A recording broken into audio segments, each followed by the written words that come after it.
With the first pick in the 2020 NBA draft, the Minnesota Timberwolves select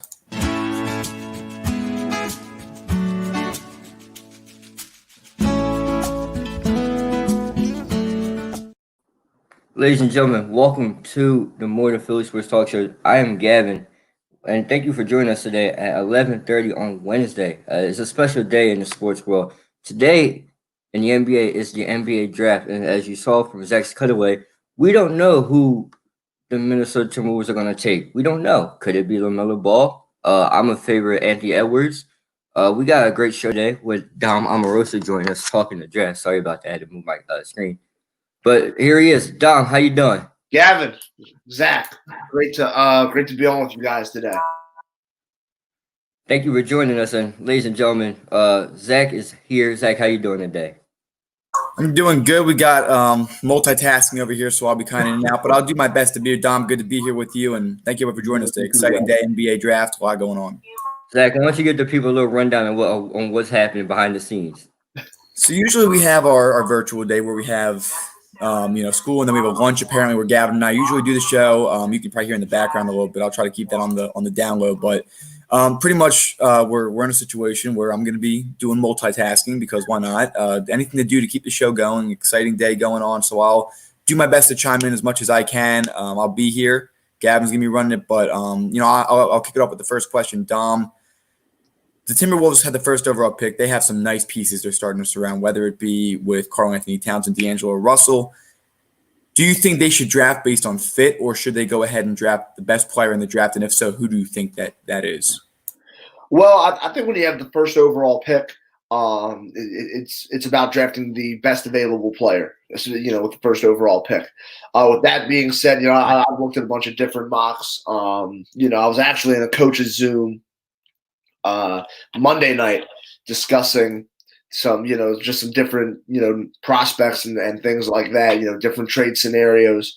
And we, one of the things we talked about, it's funny you posed that question was, like what do you really draft on here if you're Minnesota? Is it going to be, we don't, and the interesting thing is, you really, to an extent, can kind of interchange the top three players in this draft.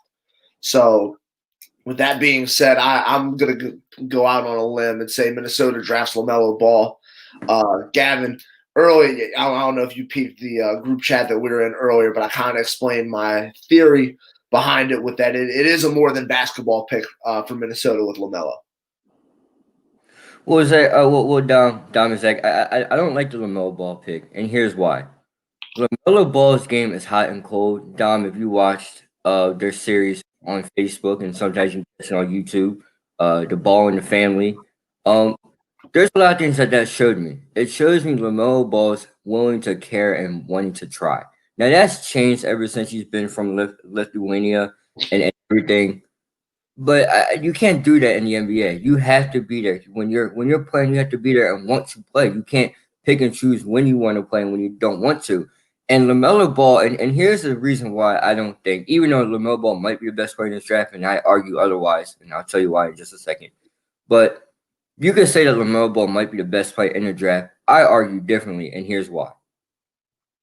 If you're the Timberwolves, look at who you have as your guard. You have a guy in D'Angelo Russell that we saw in Brooklyn. It worked when he had the ball in his hands. They were winning a lot of games when he had the ball in his hands. And he was able to run the floor in transition. You got a guy in LaMelo Ball that arguably needs the same thing as well, where he needs to have the ball in his hands at some point and control the tempo, as I like to call it. The ball has to be in his hands in order for him to score and for offense to work. You can't have two of the same guys on the same team like that. If I'm the Timberwolves, I'm not picking LaMelo Ball. I'm picking Anthony Edwards, a guy that you can. And Dom, and I get your input on this after this, but you get a guy, Anthony Edwards, who can do things off the ball. He doesn't need the ball in his hands to score. He can move around off the ball. He can shoot threes. Not the best 3-point shooter as LaMelo Ball would be. He can finish at the rim. He can attack. He can play defense. I view him as a younger, more all around. I was just gonna go on a limb, but I'm gonna say almost like a Jason Tatum, almost just in a guard form. But that's just my opinion. If you're the Timberwolves, you don't pick LaMelo Ball, you go with Anthony Edwards. Well, I'll say this about Anthony Edwards. He's the best athlete in this draft by far. His fast twitch muscles are some of the best I think we've seen in a long time out of any prospect, and he's on the younger end too. His body is certainly the most NBA ready. I'll give him that over LaMelo Ball, and I think he's a safer pick over LaMelo Ball. But Gavin, this is where I'm thinking with Minnesota, right? They need to put people in the seats at the Target Center, right? Is that the name of their arena? Just make sure. And I know Target's headquarters is out that way, so I just wanted to make sure I got that right, so we don't get fact checked. But they need to put people in the seats out there in Minnesota in the middle of January where it's minus 10 degrees and nobody has anything else to do. And I think LaMelo Ball is bigger for the brand out there. I think picking him is a more than basketball pick, so to say. To your point about Anthony Edwards, like I said, I think he's the safer pick. He's a great downhill player. He's a great downhill player. I think he has better court vision than LaMelo to an extent. Although LaMelo is, and this is, it's hard. I think it's hard to find this all, at a high level in most prospects. Is LaMelo is, an elite scorer, passer, and ball handler. It's hard to really say that year in, year out about each draft class where you have somebody like that really can do all three of those things at a high level. Now I will say this with LaMelo, his shot selection does concern me. But when you're in, a systematic offense, things will change. Things will change, but that's one of the things he has to improve on. I disagree, with you about Anthony Edwards being a little better off the ball. I think that's something they both need to improve on. If I'm Anthony Edwards, I'm watching, myself on film. There's a lot more instances where he can be better off the ball. I think LaMelo also drifts a lot and kind of zones out off the ball at times. So that's something where they're kind of neck and neck at. Well, let me ask you then: who right now, day one, is better off the ball, LaMelo or Anthony Edwards, without the improvement right now? I would say Anthony Edwards. And I don't disagree. And I don't disagree with you one bit. You're right. LaMelo Ball, as a business, as a marketing standpoint, would be great for them. Remember their best. I want to say their best team in my generation for the past 5 years was the Jimmy Butler and Andrew Wiggins and the Jeff Teague and the Carlton Townsend. They went to the playoffs. Ultimately, lose to the Rockets after that. But from a business marketing standpoint, I get that. But the last time I checked, does that get you? There's no such thing as a title in business and marketing, right? I agree wholeheartedly. I'm just telling you what I think they're going to do. You're right. They probably will. The business side of them probably will. It's a business. That's what in business, they want to be able to sell out. You haven't really had that kind of superstar, like Gavin, you pointed out with Jimmy Butler a few years back. They went to the playoffs. They could have did more. We all know how that went down with Wiggins and all of them. I do want to ask just a quick side note. I know we're talking more about LaMelo Ball. His path to the NBA, pretty unique. Last year's number 1 overall pick, pretty standard, pretty conventional. How does this change the future for guys' pathways to the NBA now that the first overall pick, possibly the first overall pick, took a very unique way, very different approach? I don't think it changes it too much, to be honest with you. I think LaMelo is kind of an exception to the rule. Just knowing, kind of what the circus around him is, so to speak, which I don't think is a healthy circus still at all.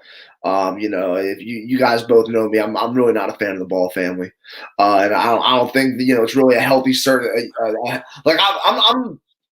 Don't get me wrong. Like, it was cool to kind of watch that show, but like, come on, dude. You're 17, 18, 19 years old. He's had that level of pressure on him his whole life. His dad, we know his dad saying he could beat Michael Jordan one on the show. But I think definitely it's going to be it's high expectations. The bar's high for him. His brother traded around from LA to New Orleans. It's definitely going to be an expectation that's going to be set on him. And it's always, his last name's always going to be something that's going to follow him, his dad. Everybody knows what happens when you draft the ball, and that can make a difference too when Minnesota's making that thought process. Look, you draft the ball and then ultimately the Lakers drop the ball. Literally, they drop the ball. But here's my thing when it comes to LaMelo. You're not just drafting You're drafting LeVar too. You remember with the Lakers? LeVar had a lot to say about the Lakers locker room and the coach and everything. It's a 2-for-1 deal. Now we know LeVar Ball has kind of mellowed off in recent months, but once again, it doesn't take much. You got when you pick a guy in LaMelo, you're like, well, how much input is your dad going to give? Because that's what happened to Lonzo. He was in LA. His dad had a lot of input. His dad was at every game. Now, there's nothing wrong with your dad trying to be your number one just supporter. There's nothing wrong with that. But it's a problem when your dad becomes a problem with the team in itself. And I think once again, I think Anthony Edwards is the better pick, and I think down the road, Anthony Edwards might be the better player out of just those two. From a marketing standpoint, Dom, you're right. And Zach, the last guy they had was Jimmy Butler. And no offense to Karl Anthony Towns, but after you got choked out last year, you don't sell out seats at all, not anymore. Right. But Dom, I gotta ask you this question. We talked about the number one pick. Now the Warriors had number two. All right, in the group chat, we talked about a lot about James Wiseman, and then I also talked about Anthony Edwards going there possibly if LaMelo does go one. Then the Warriors today, they were talking about trading their pick to the Bulls for Wendell Carter and ultimately swapping picks. Dom, how do you feel about that, the trade aspect of it? And if so, if they don't trade the pick, who should the Warriors take? If Golden State doesn't trade, if they don't trade the pick, I'm going to draft Anthony Edwards or LaMelo if he's there, or James. Like if Golden State stays at 2, you really can't go wrong with either 3. James Wiseman would fill a positional fit for them as well, but I think they're going to make that trade and move down to 4 and let Chicago move up to 2. And I think Chicago would get Anthony Edwards in that situation. So with that being said, Golden State kind of has they kind of have their pick of the litter, so to speak. I don't think if they do move down to 4, I think they get Pat Williams from Florida State, who's a pretty good 3-4 combination, and they can develop him, to be a pretty good role player. Played for a great coach in Leonard Hamilton down there in Tallahassee. So Golden State really, I don't think, can make a wrong decision, in this situation. But if they stay at 2, I'm thinking about it more and more. They'll probably go with Wiseman, but I think they're going to trade down to 4, and Chicago will get up to 2 and get Anthony Edwards. I wanted to ask, and so I wanted to ask him. I'm just curious. Are you a fan of? I mean, Golden State's got the veterans. They have a lot of nice pieces, and a coach who's seen it all in both the Warriors and the Bulls dynasty. And speaking of the Bulls, I've read this morning that they're interested in trading up. Are you a fan of the Warriors trading down? And if so, what do you think that they should be looking for in that trade? Well, you need to have a center. Zach, the Warriors never had a center, and arguably their best center wasn't even healthy at the time, and DeMarcus Cousins. So you can go out and get a center, and the free agency, there's a lot of them out there. That too. You can even go out there and try to get a Rudy Gobert, a defensive center. It all depends on what you want. You can go take a chance on James Wiseman, but ultimately, like Dom said, I would take Anthony Edwards because it's the veteran play. You can do anything. The Warriors are in the best spot, arguably, because they really don't need this pick, Zach. Zach and Dom, they don't need it. All right, you look at this Warriors team. You're looking at them, and they were injured last year. That's how they got the second pick. And then the pandemic happened, and when the bubble happened, they never was brought back. In the second bubble, there was talks about, but it never formed, and from there. So you look at the Golden State Warriors. You get a healthy Klay Thompson, a healthy Steph Curry, hopefully a more motivated and more healthy Draymond Green, and you can go many away with the second pick. I wouldn't be surprised if they do take James Wiseman because that's been the talk. I would love to see Anthony Edwards there as well, and then you go out and go get like a cheaper center or another center. But the options are there for anywhere they want to go. Yeah, so the only thing I'll say about them going with Anthony Edwards is now you do have Andrew Wiggins over there at the 3. And Wiggins, I think, is going to kind of revert to being what Harrison Barnes was for them. And I think we'll see a better Andrew Wiggins with the way Steve Kerr kind of would utilize him. I think we'll see him in more of a Harrison Barnes type role. So if they do stay at 2, I would expect them to draft James Wiseman, who I like His weaknesses do stand out a lot to me among some other prospects, but I'm a James Wiseman fan if they do draft him. If not, James Wiseman's going to go to Charlotte at 3. James Wiseman, Charlotte 3. I like that. And then let's talk about Charlotte. Earlier today that Michael Jordan gave off the okay if the draft LaMelo Ball if he falls to 3, which I don't. Not falling. There's a possibility that can happen, or a possibility that it won't happen. But Zach, I gotta get your thoughts. Too. What would you like to see them do? Who was that again? Charlotte. Okay, yeah, no, I mean, obviously talk of Russell Westbrook. Obviously, I mean they have a lot of young pieces in Charlotte, and one of the guys last year was Monk, or Graham. It was Graham who was really under the radar, who really should have been in that. Should have been most improved player of the year. They have a lot to work with. I think that Charlotte, I mean, you let Kemba Walker go. Honestly, that honestly makes your payroll look a lot better. So young talent there is. I mean, would you bring Russell Westbrook? What number are they in the draft? Are they? They're 3. They're 3. Okay, so I think for them, the best player available, take him. Don't look at positions. Don't get fancy with it. Take the best player, build around that. You have Graham, you have Monk. I mean, and then once the draft's over, once free agency begins, take a look at what you can do from there. Would I like to see Russell Westbrook in Charlotte? I don't really think so. I don't think he's the kind of guy where you just put him there and say build around him. And I mean, his entire career, he's always had like a kind of other guy, Batman and Robin in a way. He's always had either Durant or James Harden or Paul George. And so, honestly, I don't see there where they necessarily would be a great fit. I know Michael Jordan likes him a lot. A lot of people have compared them from their mentality perspective in the past. But if I'm Charlotte, whoever's the best, whether Wiseman's on the board or Edwards, which is very unlikely, take the best player that you can. I mean, unless you can make a big trade and make a splash for a superstar that would automatically almost guarantee you to get to the 8 seed, I think that this would be the best direction for them to go. They were, the 9 seed by the end of the year, right? I think Washington ended up finding a way to go behind them despite the fact that they weren't even invited to the bubble. So I like what's going on in Charlotte. They're not as bad of a team as people might think just because they're under the radar. They're honestly in a better spot than Chicago right now. They're in a better spot than even Washington right now, I'd say. I know that Washington has 2 really good guys in their backcourt, but I think, frankly, I like where Charlotte's going. Hopefully Michael Jordan can end up being able to lead them instead of going out to play for them like he did in Washington. Maybe he'll come back to the court and make a return. But in all seriousness, if they do bring in Russell Westbrook, I wouldn't say I'm fully behind the move. You just have to be able to know how to build around him and see what comes. Go ahead, Zach. Yeah, I think you have to know what comes with it when you do that. And I don't think nothing against Devontae Graham who's there. He's done a really good job, but he's not that guy like even Paul George during the regular season, at least, where you can be that complementary piece yet. They have a lot of young talent. I wouldn't think that you're in a win now situation if you're in Charlotte. That's kind of obvious. So keep building and see what you can get. You have a lot of good assets right now. I wouldn't want to throw away all my young pieces to go out and get a guy that might only be here for a few years and the impact might be minimal. I want to start building a team that could contend, not a team that can just make the playoffs with one free agency move. Now, Zach, you talked about Russell Westbrook and you talked about the young pieces they have around there.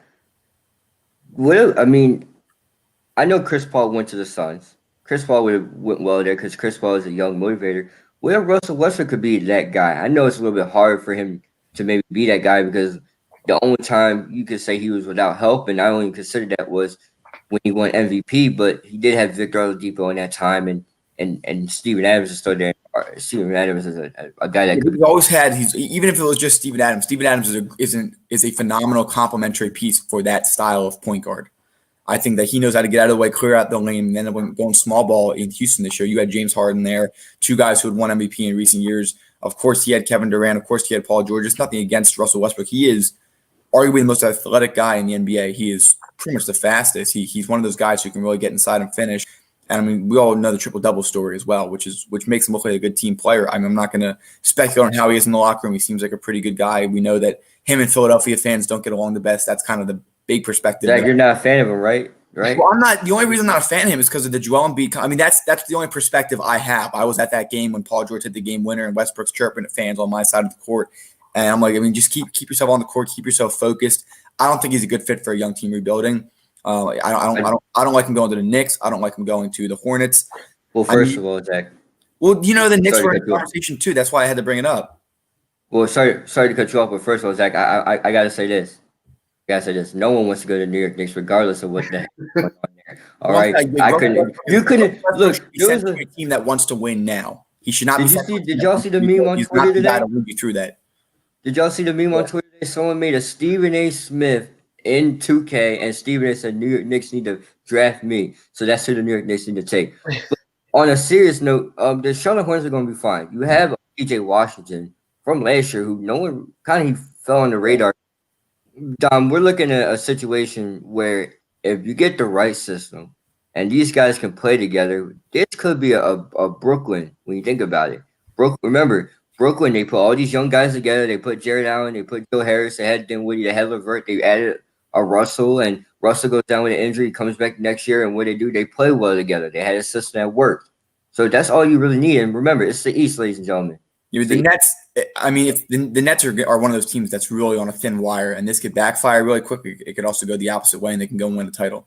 So I'll say this about Charlotte, and this is a team I've really studied closely over the past couple of weeks because of the system that Borrego starting to deploy, and some of those young pieces that they have.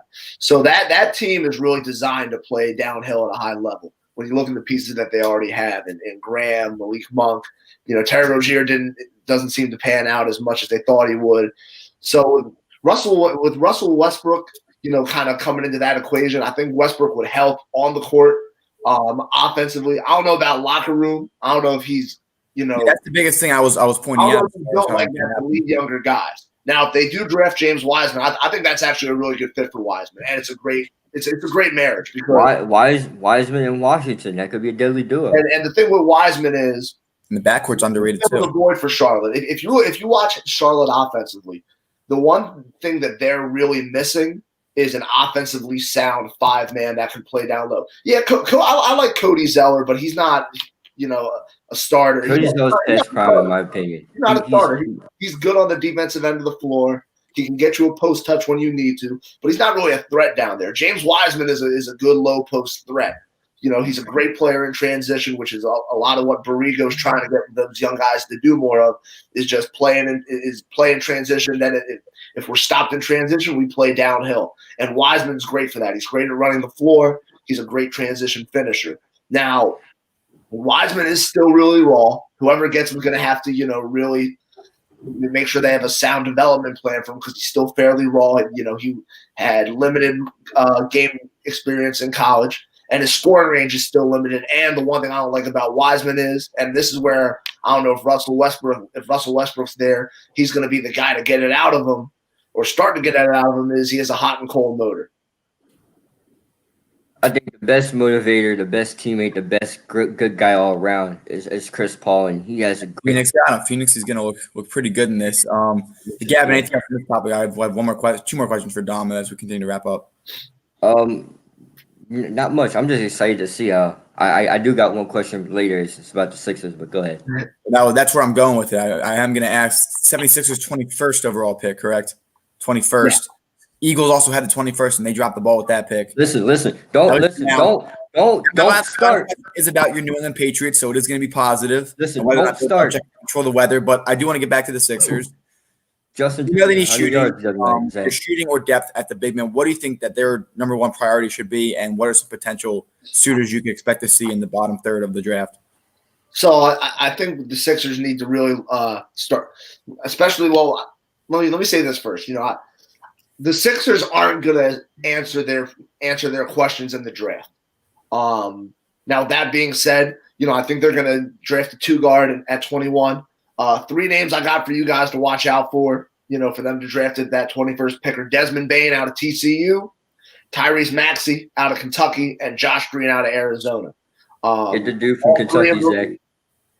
The guy from Kentucky. That's one of the. That's probably the most competitive landscape of the 3 guys. But exactly. Specifics, notably, Dom, that you like about these guys, possibly for the Sixers. Well, all of them can shoot pretty well, and that's something the Sixers lack. And Darryl knows a shooter when he sees a shooter. So, I think they're going to draft one of those 3 guys at 21. Another guy, I think, with that second round pick to watch out for them to take is Isaiah Joe out of Arkansas. Another 2 guard can play a little bit of the 3. And, kind of all 4 of these guys I just told you are kind of the same to an extent. But the Sixers won't answer their, let's just make it clear. The Sixers aren't going to answer their questions in the draft. Yeah, it's going to be free agency or trades. There's a lot of question marks around them. But if they can acquire a nice young piece, and they've had success the past few years. Landry Shamet, which we know was used as a trade asset a couple of years ago, he's panning out to be a nice shooter. And then you have Matisse Thybulle last year, who was shooting well early in the year. His defense is, of course, exceptional. He might be an asset in a trade, so watch out for that. He's definitely not untouchable, according to some sources inside the Sixers organization. And then, of course, one guy I'm really hoping to pan out at some point is Mario Shayok. He's a very, very talented forward. I don't think he's going to be NBA ready anytime soon, but he might be a nice bench player in the future or even an asset. Considering he was a second-round pick and he was as dominant as he was in the G League last year, I'm still hoping he pans out. I never give up on these second-round picks. There are some notables, of course, in the NBA. Isaiah Thomas, the last pick. Some of which who can name literally every guy drafted before them. Gavin's good friend in Golden State. But in all seriousness, I think that the Sixers do have an opportunity to get some nice role pieces, I'd say, which would answer some of their bench questions. But you're right, Dom, when it comes to getting something rid of this bad cap with either Tobias or Al, and then, of course, getting some more guys that can space out the floor. Those are not going to be answered tonight. Now, ladies and gentlemen, you know how I feel, Zach. And I emphasize a lot. Dom, I don't know if you may or may not know. I think I may have told you this or not.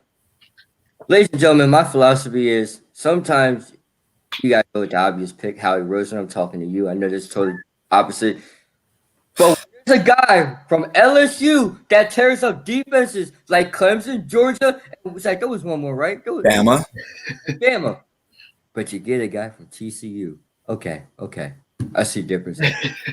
This guy from LSU was catching touchdown passes versus the that was the most like that was screamingly the most obvious pick of the draft. It was that and DK I watched it this morning. I'm from Ron Jaworski said watching film. Jalen Reagor got speed, but he's not disciplined. He's not running routes like a disciplined receiver yet, and that's kind of what we needed. I told you, Gavin. We know we need guys that can space the field out. First of all, our coaching staff isn't using them correctly, and second of all, you could have gotten a guy with really clean routes. So I do have to ask you this question. You could have got a guy with better. Never mind. I'm sure you had a very, very fun Sunday night as the New England Patriots got their revenge from last year's Sunday night football game in M&T Bank Stadium this year in Gillette Stadium. First question, are there any chances it's possible that the head coach up there can control the weather, or is that just speculation?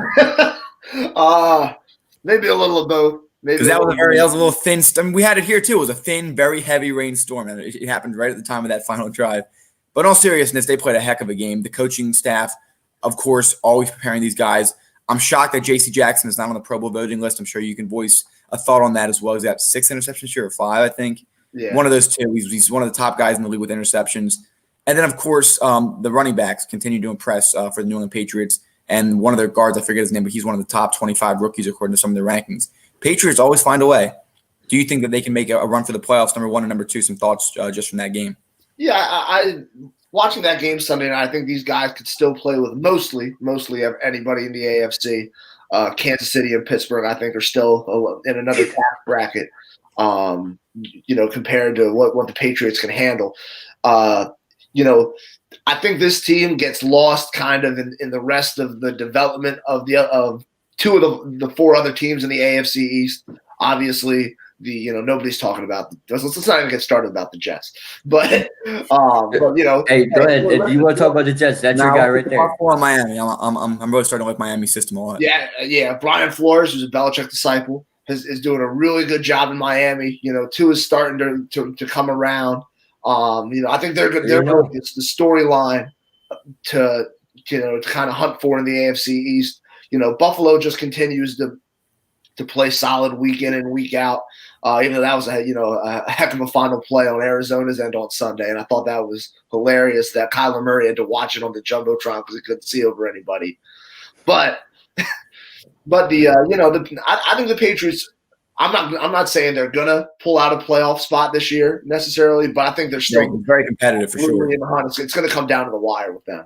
Well, Dom, I don't believe so, and here's why. The Patriots' schedule is difficult this year, and teams that they normally would beat on, they're not. Remember, they were 2-0 at one point. They go to Seattle, and then they go 2-1. You could have beat the Bills, but you go.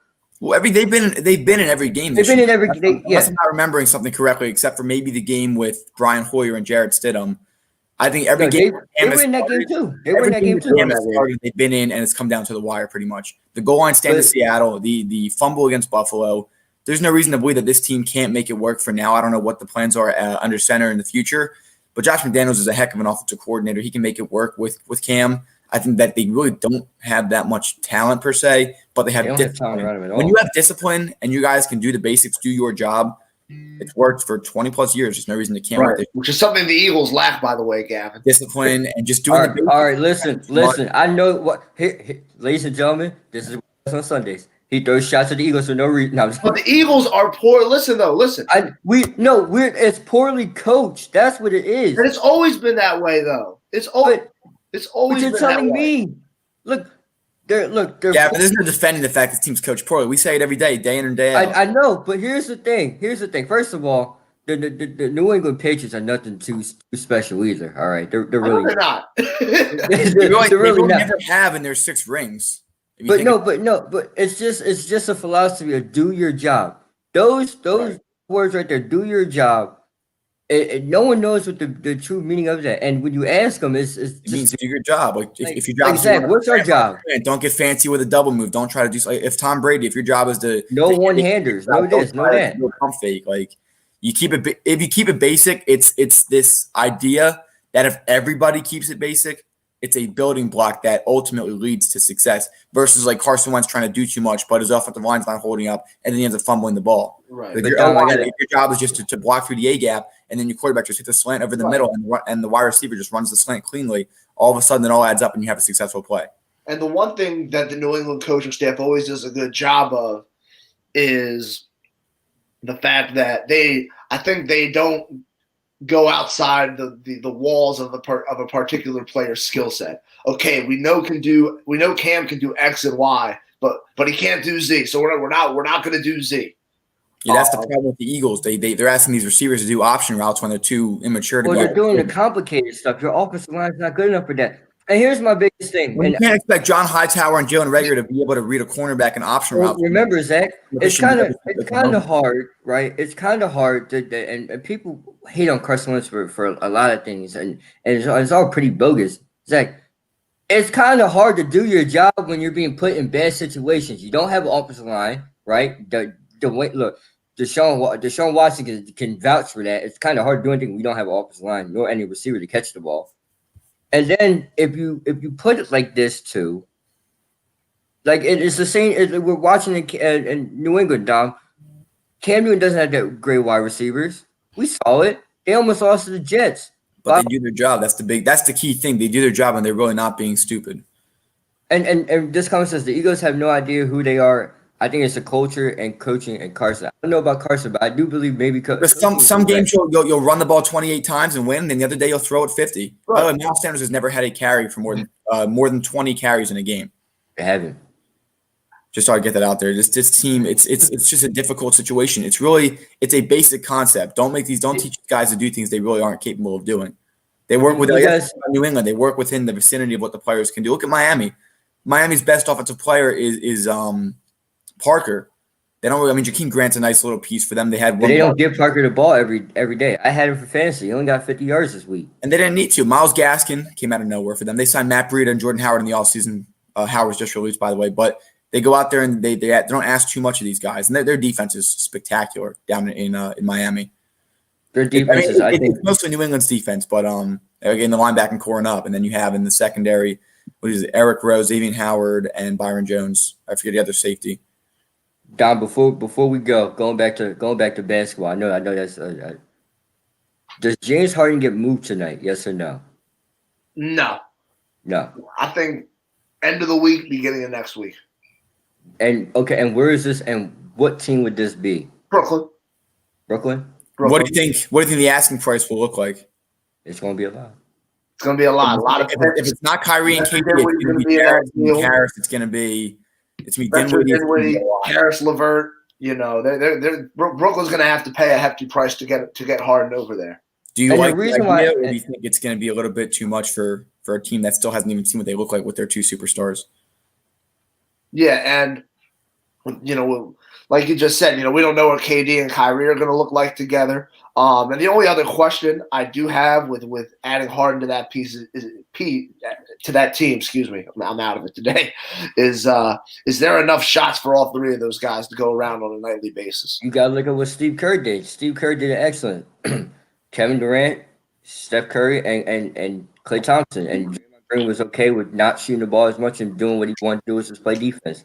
Yeah, but they're both Curry and Clay are both not selfish players. You're talking about. I mean, nothing against. I don't think Brooklyn. They're all individually on their own. They're spectacular, and they are. When it comes to selfish players, I would think Kyrie has to be. And I haven't played with Kyrie before, so I'm in no means or any way implying that this is true or saying this is true, but from the looks of it, remember Terry Rozier came on First Take and said, when he comes back next year, nothing was fun. Jason Tatum said nothing was fun when he played. The selfish play. I just think it's a. He never had another superstar on that team. He had Jason Tatum, of course. He had a very good team. They had a very good team in Boston. They still do, as far as the talent is concerned. But now you have a guy like Kevin Durant, who's older, who's a veteran. He's got experience. The last time he was with a veteran, he won the NBA Finals. He has to listen. Kyrie has to listen to one of those two. All right, you're gonna have to. That's how it's gonna work. And the question is, can Steve Nash even? I mean, they came out and said, "Oh, we're not gonna really have a coach." What's Steve Nash there for? Is he just gonna sit on those sidelines drawing like circles and like X and O's? Steve Nash is doing what Brett Brown did for the last 6-7 years. He got up and down, and you know this the best. Brett Brown got up, said a couple things, sat back down, and didn't do anything else the rest of the game. That's what Steve Nash is doing. But Dom, from a coach's perspective, and the reason why I asked you this question, from a coach's perspective, would you really want to give up all these pieces when you haven't seen your own stars yet and how to do with your own system? How are you going to know what James Harden looking at your system? I mean, it might be best because you get to learn a new system and they all get to learn it. But yeah, you also have a bunch of guys on your bench who have pretty good experience so far. Dinwiddie and LeVert and Allen. I mean, that's a great bench right there. So Brooklyn's in win now mode, obviously. And yeah, I think it's worth it. And, if I'm Steve Nash, the great thing is now I really get to craft my own system, based on these three guys. And, I don't have eyes looking over my shoulders now with, okay, well, Dinwiddie's not playing as well because, he was being utilized better in Kenny Atkinson's system, or same with, Karis LeVert, bringing Harden in, not only, like I said, it's a win now move. People fail to understand sometimes that the NBA is really it's an arms race. It's an arms race, and whoever does that the best in the offseason is always mostly set up for success in the regular season. You saw the duos last year. All of a sudden, I woke up one morning and Paul George and Kawhi are Clippers, and then Anthony Davis was the first one to fall, and then you had that happen the next day. And you just see all of a sudden Russell Westbrook comes to Houston. You're right, and I think that's going to be a big thing going forward. Yeah, and like I said, they're set up for dominance in the regular season, and at least you get a great shot at being one of the last four teams in the postseason. Definitely in the Eastern Conference. Out of the two. So I make this move if I'm Brooklyn. I have no second questions about it. With that being said, Gavin, anything else you want to say as we wrap up today's show? As a basketball fan, I want to see KD, Harden, but as a fan of a team a team drive south, but a team 3 hours south on the 95 in Philadelphia. Yeah, that's a little bit. You don't want to see it, especially in Europe. If it was nice, it was out west. KD, Steph, and Clay out west. That was cool. You had to deal with the worry. I mean, the Sixers were never good, and the Sixers were not competitive. I will say this, Zach. Dynasty. I will say this, Zach. The reports on Kevin Durant about him being healthy and back to himself. Well, it was the non-dominant foot's Achilles, and usually when that's the one that ruptures, you tend to bounce back pretty well. That's what it seemed like. I said that back when the injury occurred. Look, the best player in the league is about to take over his crown. That's what he's about to do. Dom, anything else you have to say on today's show? No, I'm looking forward to a good draft night. It's nice to. This is always an NBA it's always one of my favorite times of the year. Well, normally in November because my season's starting up, the NBA's on, and college is starting up. But this year, obviously, it's it's a little different. And the NBA draft is always one of my favorite nights of the year because it's a great bridge for college basketball people and fans and NBA people and fans. So it's a great night to just celebrate the game. No doubt. And listen, Daryl Morey, if you have a guy on the board that's from Kentucky and another dude that's from some no-name college and a medium college, You really hate the Big 12, don't you? I don't, Zach. It is confirmed. I don't know how you feel about It's just Kyler. common sense. That's what it is. That's what it is. That's what it is. It's just common sense, ladies and gentlemen. I'm still not happy about the Jalen Rager picking. We'll see how that all fans out here in the future. But thank you everybody for joining us. I don't know about second best player. He was the best player in the league when injured, John. So you might have to check your facts right there, buddy. Well, we'll see how it plays out when he's back on the court. Thank you everybody for joining us on the More Than Philly Sports Talk Show. It was great to be with all of you today. Dom, thank you so much for joining us. Have a great day, everybody. Talk to you soon, Dom. Thanks for having me, Phil. If you enjoyed today's video, make sure to like, comment, and subscribe if you haven't. In addition, hit that bell icon and set it to all to get reminded of when we go live and when we post excerpts